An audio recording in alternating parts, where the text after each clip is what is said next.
How much time do you spend every day working on your dream? In the last 90 days, how many books have you read? In the last year, what new skill or knowledge have you acquired? What kind of investment have you made in you? You don't want it badder than you want to party. You don't want it as much as you want to be cool. Most of you don't want success as much as you want to sleep. Some of you love sleep more than you love success. And I'm here to tell you today, if you're going to be successful, you've got to be willing to give up sleep. Every day. This isn't a part-time gig. This isn't punch the clock and go home for the day. You don't get weekends off. No. Here, there's no such thing as a weekend. This is an everyday gig. Every day is a Monday. You're either committed or you aren't. You're either willing to do everything it takes, whatever that might be, or you aren't. You either are willing to go through hell and high water and fire and brimstone to get to your goals, or you aren't. This is the time for you to go into warrior mode. The dreams that you have are not going to fall into your lap. We all want that. We all want the easy route. We all want it to happen fast. But the truth is that you've got to be willing to fight for what you want. And sometimes the person that you have to check is yourself. It doesn't matter what you don't have now because you can go get it. But it starts today. It starts with a commitment. It starts with a principle. It starts with a discipline. It starts with effort. It starts with energy. It starts with an idea that you're going to make today count. Develop yourself, weaponize yourself, teach yourself to be so good at something that is necessary to serve in the area of your dream that now you're never even thinking about your comfort zone. Whatever you resist persists, but if you ask the right question, not why is this happening, but what is this here to teach me? What is this here to teach me? It puts you in the place and space to get the lesson you need. The things that you went through getting there give you the tenacity to stay there. The fight is your friend. To work on yourself daily. Work on the way you look at the world around you. Look at solutions rather than focusing on all the problems. Don't listen to its lies about what might happen if you try that new thing, and just try it. You do this and you are constantly getting stronger than that enemy within. And I may make a mistake, but I own it radically, emphatically. I don't play the blame game. If I was wrong, I claim it and I move forward. The starting point of goal setting is for you to realize that you have virtually unlimited potential to be, have, or do anything you really want in life, if you simply want it badly enough and are willing to work long enough and hard enough to achieve it. The second part of goal setting is for you to accept complete responsibility for your life and for everything that happens to you with no blaming and no excuses. With these two concepts clearly in mind, that you have unlimited potential and that you are completely responsible, you are now ready to move to the next step, which is to begin designing your ideal future.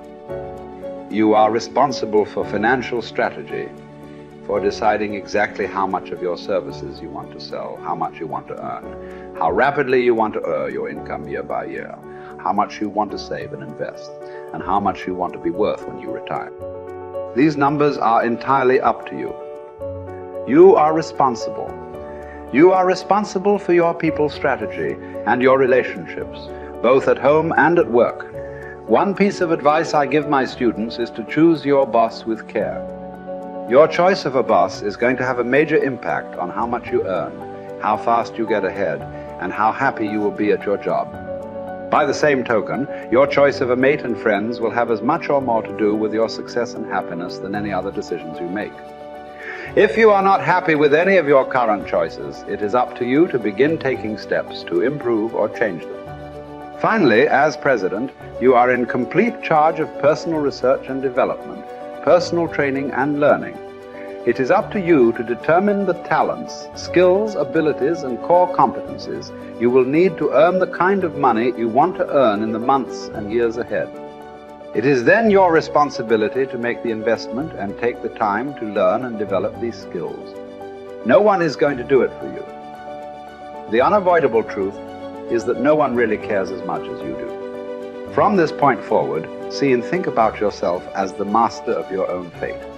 See yourself as completely in charge of your own life.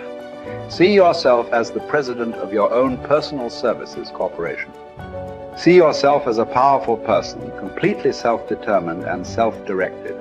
Refuse to whine and complain about things that happened in the past, which cannot be changed. Instead, orient yourself toward the future and think of what you want and where you are going. Above all, think about your goals. The very act of thinking about your goals makes you positive and purposeful again. And if you decide today to go for the apple instead of the Hershey bar, I'm telling you, you have begun the process of turning your life around. And if you keep up that process, not only with your health habits, but with your money habits and with your communication habits, with your sales habits, management habits, and every other habit that you've got, if you'll start that process, eliminate the errors and replace it with disciplines practiced, I'm telling you, you can start this process of life change immediately. After today, you don't ever have to be the same again. Only by choice. You don't have to walk out of here the same as you walked in today. Only by choice. You can start a whole new process. And you say, well, Mr. Owen, is it that simple? Yes, it's that simple. Where else would you start but with an apple?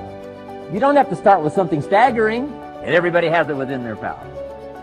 What was so happy for me to find out at age 25, Mr. Shove said, Mr. Owen, you don't have to change countries.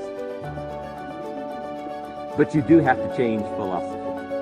And if you'll change philosophy, not country, you can turn around your income, you can turn around your bank account, you can turn around your skills, you can become capable, powerful, sophisticated, healthy, influential, all the other equities that you could possibly want out of your life, using the only stuff there is and not trying to change any of this stuff. Appreciate all of this stuff with all of its ups and downs, with all of its mystery of why it works and sometimes it doesn't work. Don't challenge this. You don't have to ask for another planet. You don't have to ask for another country. Just ask for another book. Ask for another seminar. Ask for another idea. And you can start this whole process of personal life change. You want to stand out from everyone else. You want to do something more than other people think is possible. You literally want to stand outside the norm. And if that's the case for you, then understand that, as Albert Einstein said, only one who devotes himself to a cause with his whole strength and soul can be a true master. For this reason, mastery demands all of a person. If you want to get great, if you really want to make a skill set your own, if you want to be able to do something, and at the end of the day, if you want to transform the world, if you want to make grand changes, if you want to do all of that all the empty words that people spout all the time, let me tell you, the only thing that's going to separate you from all the other blowhards who are just talking words and will never do anything is to give yourself over completely, to let that obsession, let that thing that you love completely consume you. And in that, your only chance to really become great lies. You know, if you want to have a fully charged life, you have to start looking forward to things again. You have to get excited about tomorrow again. You have to see your life developing again. You have to set yourself on the path where you're step by step progressing every single day. So you know tomorrow's going to be better than it was today. That you know tomorrow you're going to become more of who you know you can become. That you know tomorrow by your simple choices, by your simple sets of disciplines and habits, that you're going to evolve into your highest self. And that is the path of the charged life. This constant engagement with the best within us, of pushing ourselves, but with that purpose and that progress of hoping to become our highest selves. And when you live in that place and you sense that every single day, that's the magic. That's what life should feel like. That's what I think we all deserve.